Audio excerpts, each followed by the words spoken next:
Bismillahirrahmanirrahim. Assalamualaikum warahmatullahi wabarakatuh. Izin perkenalkan, nama saya Muhammad Rio Dwi Pangga. Pada kesempatan kali ini saya akan mempresentasikan hasil proposal skripsi saya yang berjudul Implementasi Transformasi Matriks Faktorisasi SVD dengan Automatic Recept sebagai Pre-Processing Kompresi Lossless pada database kolumnar ClickHouse.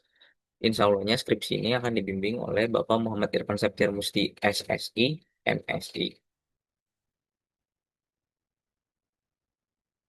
Latar belakang dari penelitian ini itu dikarenakan pertumbuhan data analitik global, di mana data global itu diproyeksikan meningkat dari 132,4 zettabyte pada 2023 meningkat ke 393,9 zettabyte pada tahun 2028 menurut laporan IDC.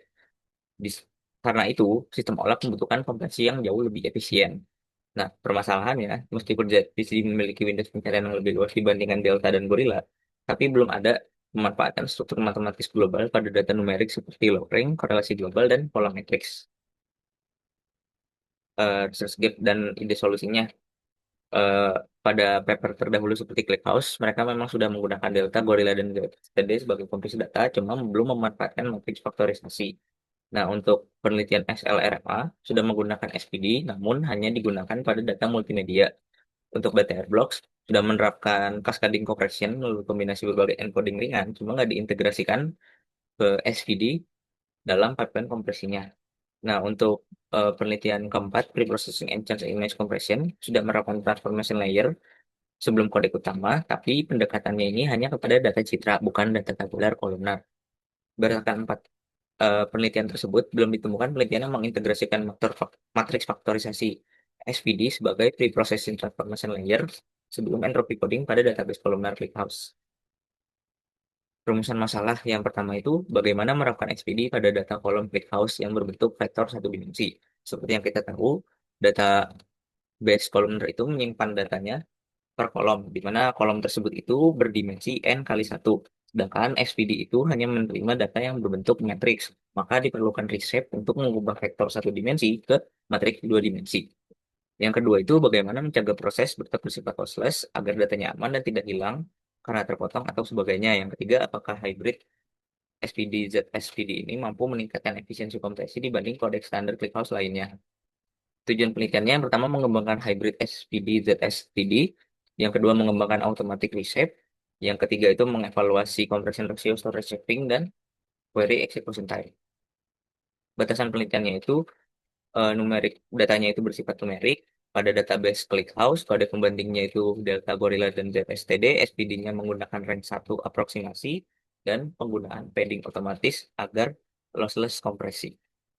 Untuk tinjauan pustakanya ini, saya telah mengumpulkan beberapa paper yang menginspirasi saya dalam melakukan penelitian hal ini.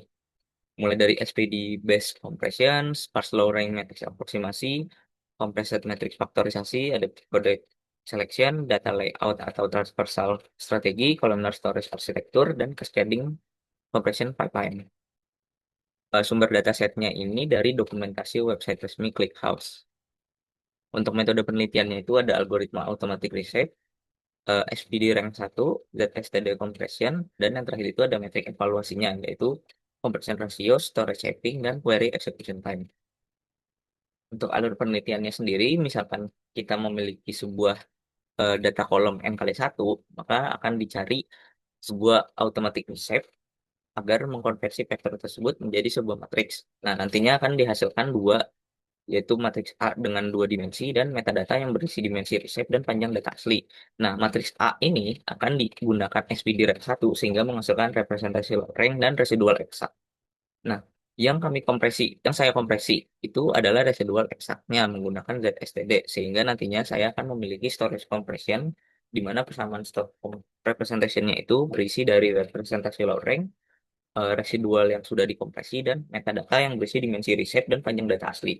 Hal ini kemudian akan saya implementasikan ke ClickHouse dan dilakukan benchmarking untuk mengetahui compression rasionya, storage shaping, dan query execution time-nya. Nah, berikut timeline yang sudah saya buat untuk skripsi. Eh, Terima kasih, mungkin cukup sekian presentasi proposal skripsi saya pada malam hari ini. Mohon maaf apabila ada salah kata dan kekurangan.